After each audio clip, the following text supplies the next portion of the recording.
ليدخل الذين آمنوا وعملوا الصالحات جنات تجري من تحتها الأنهار خالدين فيها بإذن ربهم تحيتهم فيها سلام. Ceux qui auront cru et accompli de bonnes œuvres, on les fera entrer dans les jardins sous lesquels coulent des ruisseaux, où ils demeureront éternellement par la permission de leur Seigneur. Et là, leur salutation sera paix. Assalamu alaikum wa rahmatullahi wa barakatuh. Que la paix soit sur vous ainsi que la miséricorde et la bénédiction. Nous nous retrouvons aujourd'hui pour le 3e épisode de notre série sur la méditation autour du Coran, du Saint-Coran. Et aujourd'hui, je vais vous demander d'être attentif et de me suivre dans cette méditation justement, qui est une grande sagesse dans le Coran, dans le Saint-Coran. Vous savez, on est tous éprouvés. On est tous éprouvés, on a tous des épreuves. Ça fait partie des 6 piliers de la foi d'ailleurs, de croire au destin, qu'il soit bon pour nous ou mauvais pour nous. Dans tous les cas, il faut croire au destin. Et bien sûr, tout humain est éprouvé. Allah Ta'ala nous dit « Laqad khalaqna al-insana fi kabad » On vous a créé pour une vie de lutte, de difficulté. Donc tu seras éprouvé quoi qu'il arrive. Dans d'autres versets, Allah Ta'ala nous dit qu'il nous éprouvera par la diminution de biens, de personnes, de fruits, etc.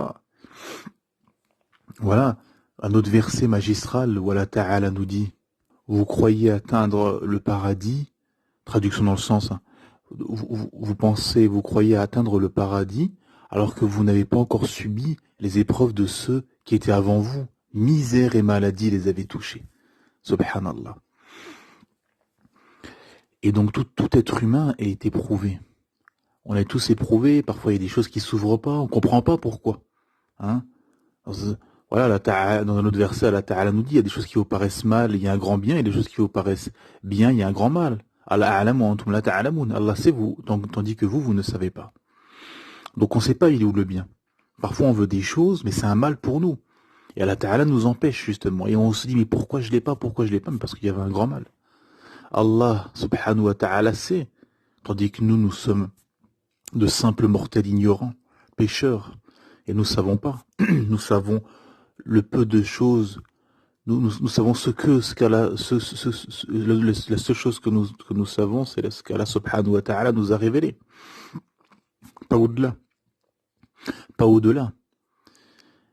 Et donc, parfois il y a des choses, hein, on veut cette chose, mais on n'y arrive pas. Ou parfois il y a des choses qui s'ouvrent, alhamdulillah, mais au bout de plusieurs mois, plusieurs années d'efforts et de patience pour que cette porte s'ouvre. Vous savez, et parfois on est là, on veut juste un petit truc, quoi, parfois. On veut juste un petit truc et on se dit, putain, si je pourrais obtenir cette chose, que ce soit un appartement, un travail, une épouse, un époux, des enfants, etc. On se dit, je serais heureux si je pourrais juste avoir cette chose. Alhamdulillah. Et parfois, les semaines passent, les mois passent, les années passent. Et cette chose qu'on voulait, parfois qu'on voulait même ardemment, elle ne vient toujours pas, elle s'ouvre toujours pas. Et on comprend pas les sagesses qu'il y a derrière. Seul Allah subhanahu wa ta'ala sait. Nous sommes restreints et contraints par le temps, la fatigue, les émotions, par le moment T, le moment présent. Hein? Ce qui est passé est passé, ce qui est à venir, le ghaib, l'invisible, ce qui est à venir, on le sait pas. Seul Allah subhanahu wa ta'ala sait ce qui va se passer à l'avenir. Et on est éprouvé, et il y a des choses qui ont du mal à s'ouvrir. Parfois on souffre même parfois parce que cette chose ne s'ouvre pas. On se dit mais pourquoi je n'arrive pas, etc. Pourquoi ça marche pas? Et seul Allah subhanahu wa ta'ala sait, bien sûr, il faut placer sa confiance en Allah subhanahu wa ta'ala et être patient et accepter le destin d'Allah subhanahu wa ta'ala. Accepter, dans tous les cas.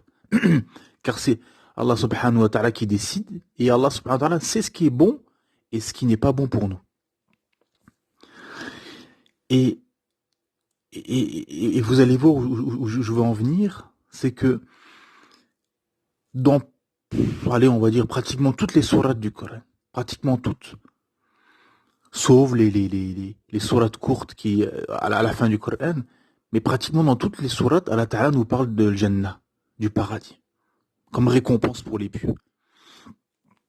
Par exemple, Allah Ta'ala nous dit, dans Surat Al-Kahf, à la fin de Surat Al-Kahf, Allah Ta'ala nous dit, A'udhu billahi minash shaitanir rajim, Innal ladhina amanu wa 'amilus salihati kanat lahum jannatu firdausi nuzulan.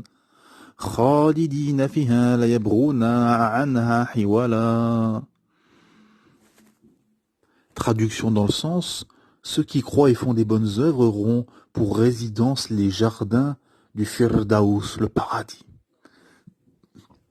où ils demeureront éternellement sans désirer aucun changement. Allahu Akbar. Subhanallah. Et dans Surat Hashr, l'Exode, Allah Ta'ala nous dit, A'udhu billahi minash shaitanir rajim, La yastawi ashabun nari wa ashabul jannah. Ashabul jannati humul faizun. Traduction dans le sens, ne seront pas égaux les gens du feu et les gens du paradis. Les gens du paradis sont eux les gagnants. Subhanallah, Allahu Akbar. Et Allah subhanahu wa ta'ala promet donc à ceux qui font des bonnes œuvres et des bonnes actions. Par exemple, Allah subhanahu wa ta'ala nous dit, إِلَى الَّذِينَ آمَنُوا وَعَمِلُوا الصَّالِحَاتِ فَلَهُمْ أَجْرٌ غَيْرُ مَمْنُونٍ.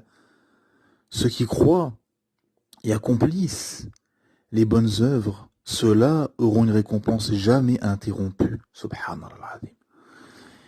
Et Allah Ta'ala donc promet à ceux qui croient, qui font des bonnes œuvres, qui se soumettent à Allah subhanahu wa ta'ala, qui appliquent l'islam, qui n'innovent pas bien sûr, qui n'inventent pas, qui ne sont pas hypocrites, qui n'associent rien à leur créateur Allah subhanahu wa ta'ala, qui croient en Allah subhanahu wa ta'ala, qui se soumettent à Allah Ta'ala et qui appliquent sa loi, Allah subhanahu wa ta'ala promet à eux le paradis éternel. Et là, pendant ce mois du Ramadan, dans un hadith sahih, on le sait que chaque nuit, Allah Ta'ala affranchit de l'enfer des personnes. Qu'Allah fasse qu'on soit parmi ces personnes affranchies de l'enfer. Amin. Et donc Allah subhanahu wa ta'ala promet le paradis, al-Jannah. Et en même temps, on a, en même temps, nous, on est dans ce bas monde et on est éprouvé. Il y a des difficultés, il y a des épreuves. Et ceux qui ont été les plus éprouvés sont les prophètes. Et ceux qui ont suivi les prophètes, et ainsi de suite. Et tu seras éprouvé en fonction de ton degré de foi.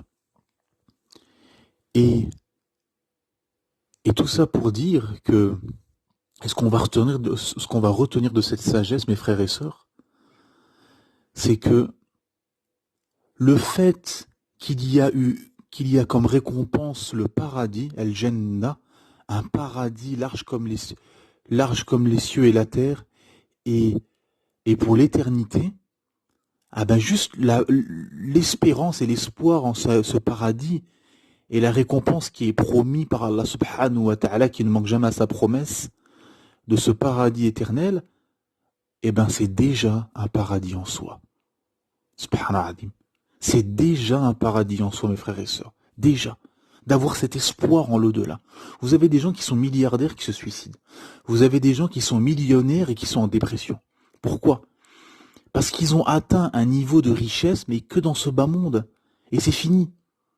Voilà, leur vie est finie. On leur a dit, toi, ton objectif, c'est d'être riche, investi, monte des entreprises, enrichis-toi, et une fois que tu auras atteint la richesse, tu auras atteint le bonheur. Et une fois qu'ils sont riches, ils sont malheureux. Ils sont pas bien. Ils sont tristes. Ils se disent, ben c'est ça, c'est fini. Alors qu'Allah subhanahu wa ta'ala, le souverain des souverains, le maître de l'univers, le seigneur de l'univers, Allah subhanahu wa ta'ala, te promet un paradis éternel dans l'au-delà. Et Allah Ta'ala nous dit, il y aura ce que tous les âmes désirent. Tout ce que tu désires, tu l'auras, subhanallah. Il n'y aura aucun manquement. Subhanallah. Car ce bas monde est manquant, comme al-ulama, les savants nous ont dit. Ce bas monde est manquant. Et il y a seulement dans l'au-delà, au paradis, auprès de notre Créateur, Allah subhanahu wa ta'ala, la perfection. Tout ce que tu veux, tu l'auras. Inch'Allah bi'idhnillah. Et déjà, et avoir cet espoir, et c'est pour ça que plus les sociétés sont athées, non religieuses, plus les sociétés sont en dépression. Car il n'y a pas cet espoir de l'au-delà. Le musulman, il peut être éprouvé, il peut être pauvre, il peut, peu importe ce qui lui arrive. Alhamdulillah, consciemment ou inconsciemment, il aura toujours dans son esprit, consciemment ou inconsciemment, l'au-delà et la récompense du paradis éternel. Subhanallah azim. Et c'est ça qu'il faut avoir le retenir aujourd'hui, cette sagesse, c'est que peu importe les épreuves que tu subis, peu importe ce qui se passe dans ta vie, peu importe les moments de vacillement, de troubles, etc. Et toujours ça en tête, c'est que tant que tu resteras soumis à Allah subhanahu wa ta'ala, à ton créateur, tant que tu tiendras sur le Coran et la Sunna, comme le prophète nous a dit, accrochez-vous à ma Sunna et à la Sunna de mes khalifs bien guidés, accrochez-vous avec vos molaires.